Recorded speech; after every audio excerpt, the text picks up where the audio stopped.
Hello student, I am Jilajit Yadav, class 10 chemistry. इस समय हम क्या पढ़ रहे हैं? Properties of metals. क्या पढ़ रहे हैं? Properties of metal. Today our topic is metal oxides. Metal oxides, इसकी केमिकल प्रॉपर्टीज है।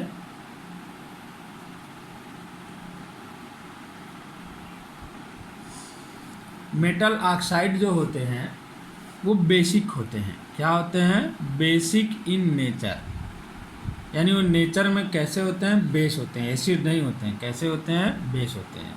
जो मेटल ऑक्साइड होते हैं उनका नेचर कैसा होता है? As a base. या रेड लिटमस को ब्लू में कन्वर्ट कर देते हैं। किस में कन्वर्ट कर देते हैं? ब्लू में। यानी कि रेड कलर का लिटमस है तो उसके कलर को किस में चेंज कर देंगे? ब्लू कलर में। किस में जो है कर देंगे? ब्लू कलर में। तो इसमें हम लोग प्रॉपर्टीज इसकी पढ़ेंगे। Reaction of metal oxides with water, यानी मेटल ऑक्साइड का रिएक्शन हम किसके साथ पढ़ेंगे? वाटर के साथ। वाटर के साथ ही मेटल ऑक्साइड जो है प्रॉपर्टीज शो करते हैं। तो जो मेटल के ऑक्साइड हैं मोस्टली जो होते हैं वो वाटर में इनसॉल्युबल होते हैं। यानी mostly oxides of metals are insoluble in water but alkali metals oxides are soluble in water। यानी सभी मेटल्स के ऑक्साइड वाटर में इनसॉल्युबल होते हैं, लेकिन एल्कली मेटल्स के ऑक्साइड जो होते हैं वो वाटर में सॉल्युबल होते हैं। तो एल्कली मेटल्स क्या होते हैं? एल्कली मेटल्स के बारे में हमने बताया है। किनको हम एल्कली मेटल बोलते हैं? लिथियम, पोटेशियम, सोडियम, ये सब क्या कहे जाते हैं? Alkali metals. क्या कहे जाते हैं? Alkali metal. तो हमें जो है इन मेटल्स के वाटर में सॉल्युबल होने की प्रॉपर्टीज़ को ही स्टडी करना है। फिर से सुनो सभी लोग, जो मेटल ऑक्साइड होते हैं वो नेचर में कैसे होते हैं? एज अ बेस होते हैं। कैसे होते हैं? एज अ बेस होते हैं। वो क्या करते हैं? कैसे पता कि ये बेस होते हैं? तो बेस की एक जो है कॉमन प्रॉपर्टी होती है, वो रेड लिटमस पेपर को ब्लू में चेंज कर देती है। किस में चेंज कर देती है? ब्लू में। तो जो मेटल के ऑक्साइड होते हैं वो रेड लिटमस पेपर को ब्लू में चेंज कर देते हैं। Reaction of metal oxides with water.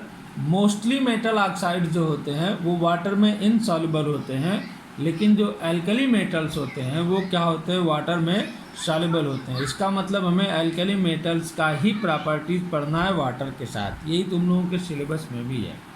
तो reaction of sodium oxide. Alkali metal क्या होता है? लिथियम, पोटेशियम, सोडियम, ये सब क्या होते हैं? एल्कली मेटल होते हैं। Reaction of sodium oxide with water. जो सोडियम ऑक्साइड होता है वह वाटर के साथ रिएक्शन फॉर्म करता है और सोडियम हाइड्रोक्साइड बना देता है। क्या कर देता है? सोडियम हाइड्रोक्साइड का फॉर्मेशन होता है। यानी जब हम सोडियम ऑक्साइड का रिएक्शन वाटर के साथ कराते हैं तो क्या फॉर्म होता है? Sodium hydroxide. क्या फॉर्म होता है? Sodium hydroxide. यानी सोडियम ऑक्साइड फार्मूला Na2O किसके साथ रिएक्शन कराएं? वाटर के साथ। तो क्या बनेगा? Sodium hydroxide. क्या बनेगा? Sodium hydroxide. नेक्स्ट है reaction of potassium oxide.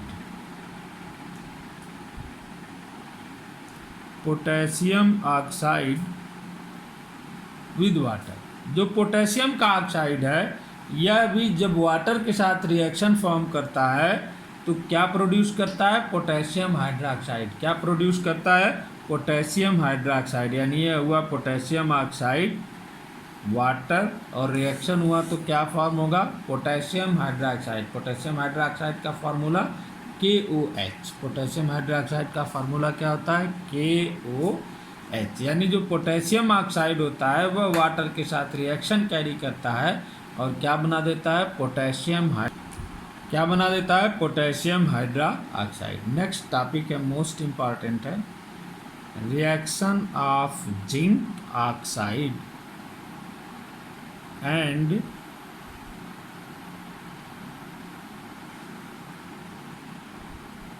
Aluminium oxide. जो जिंक ऑक्साइड होता है और एल्युमिनियम ऑक्साइड होता है, हमने पहले ही बताया कि मोस्टली जो मेटल के ऑक्साइड हैं एल्कली मेटल्स को छोड़ करके वो क्या होते हैं, वाटर में इनसॉल्युबल होते हैं। तो जो जिंक ऑक्साइड और एल्युमिनियम ऑक्साइड के जो जिंक ऑक्साइड और एल्युमिनियम ऑक्साइड हैं ये अभी वाटर में क्या होंगे, इनसॉल्युबल होंगे। क्या होंगे, इनसॉल्युबल होंगे। तो जो एल्युमिनियम ऑक्साइड और जिंक ऑक्साइड ये नेचर में एम्फोटेरिक होते हैं।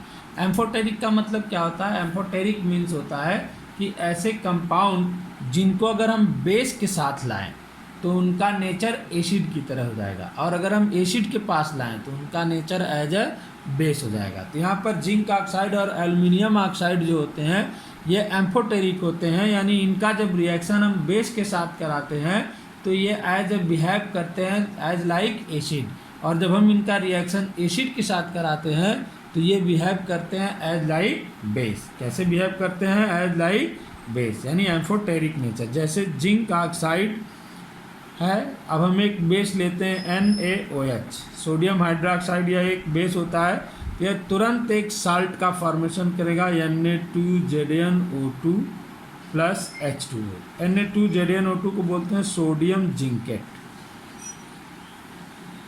क्या बोलते हैं, याद रखना सभी लोग, सोडियम जिंकेट। लेकिन जब इसका रिएक्शन हम एसिड के साथ कराएं, किसके साथ कराएं, एसिड के साथ कराएं, तो यह तुरंत एक साल्ट देता है जिंक क्लोराइड। क्या बनाता है, जिंक क्लोराइड। अब एसिड के साथ रिएक्शन करने पर इसका बिहेवियर कैसा हो गया, एज ए बेस। कैसा हो गया, एज ए बेस। और बेस के साथ रिएक्शन कराने पर इसका बिहेवियर कैसा हो गया, एज ए एसिड। इसी तरह एल्यूमिनियम का ऑक्साइड यानी एल्यूमिना, या जब सोडियम हाइड्रोक्साइड के साथ रिएक्शन कराता है तो सोडियम मेटा एल्यूमिनेट बनाता है। क्या बनाता है, sodium Meta aluminate. Sodium aluminate, Meta नहीं, सोडियम एल्यूमिनेट। और जब इसका रिएक्शन हम जो है HCl के साथ कराएं तो यह एल्यूमिनियम क्लोराइड बना देता है। क्या बना देता है, एल्यूमिनियम क्लोराइड। फिर से सुन लो सभी लोग, जिंक ऑक्साइड और एल्यूमिनियम ऑक्साइड ये दोनों जो होते हैं ये नेचर में एम्फोटेरिक होते हैं। कैसे होते हैं, नेचर में एम्फोटेरिक। एम्फोटेरिक की मीनिंग क्या होती है कि वे कंपाउंड एम्फोटेरिक कहलाएंगे जो अगर हम किसी बेस के साथ उसका रिएक्शन कराएं तो उनका नेचर एज ए एसिड हो जाएगा। कैसा हो जाएगा, एज ए एसिड। लेकिन अगर हम उनका रिएक्शन किसी एसिड के साथ कराएं तो उनका नेचर कैसा हो जाएगा, एज ए बेस। जैसे जिंक ऑक्साइड का रिएक्शन जब हमने बेस NaOH के साथ कराया तो इसने सोडियम जिंकेट का फॉर्मेशन किया, यानी कि एसिड की तरह रिएक्शन किया और यहाँ पर एक सॉल्ट बना। और जब हमने जिंक ऑक्साइड का रिएक्शन एक एसिड के साथ कराया तो इसने एज ए बेस जो है अपना नेचर दिखाया और जिंक क्लोराइड एक सॉल्ट फॉर्म हुआ। इसी तरह एल्यूमिना है, एल्यूमिनियम का ऑक्साइड, NaOH के साथ रिएक्शन कराने पर सोडियम एल्यूमिनेट बना दिया और HCl के साथ रिएक्शन कराने पर एज ए बेस हो गया और एल्यूमिनियम क्लोराइड बन गया। तो मेटल का ऑक्साइड हमने पढ़ा। मेटल के ऑक्साइड इनकी केमिकल प्रॉपर्टीज कोर्स में है। तो मेटल के ऑक्साइड का नेचर कैसा होता है, ये बेसिक होते हैं। कैसे पता चला कि ये बेसिक होते हैं, तो ये रेड लिटमस को किस में कन्वर्ट कर देते हैं, ब्लू में। किस में चेंज कर देते हैं, ब्लू कलर में। और जो ये मेटल्स के ऑक्साइड होते हैं मोस्टली वो वाटर में इनसॉल्युबल होते हैं, लेकिन जो एल्कली मेटल के ऑक्साइड होते हैं वो वाटर में सॉल्युबल होते हैं। तो इन्हीं का रिएक्शन हम पढ़ेंगे। एल्कली मेटल मतलब लिथियम, पोटेशियम, सोडियम, ये सब एल्कली मेटल कहलाता है। मैग्नीशियम, ये सब एल्कली मेटल हैं। तो reaction of sodium oxide with water, sodium oxide का रिएक्शन वाटर के साथ हुआ तो किस चीज़ का फॉर्मेशन हुआ, सोडियम हाइड्रोक्साइड। किसका फॉर्मेशन हुआ, सोडियम हाइड्रोक्साइड। जब इसका reaction of potassium oxide with water, यानी जब पोटेशियम ऑक्साइड का रिएक्शन वाटर के साथ हुआ तो इसने क्या फॉर्म किया, पोटेशियम हाइड्रोक्साइड। क्या फॉर्म किया, पोटेशियम हाइड्रोक्साइड। और मोस्ट इंपॉर्टेंट टॉपिक तुम लोगों के सिलेबस में है reaction of zinc oxide and aluminium oxide.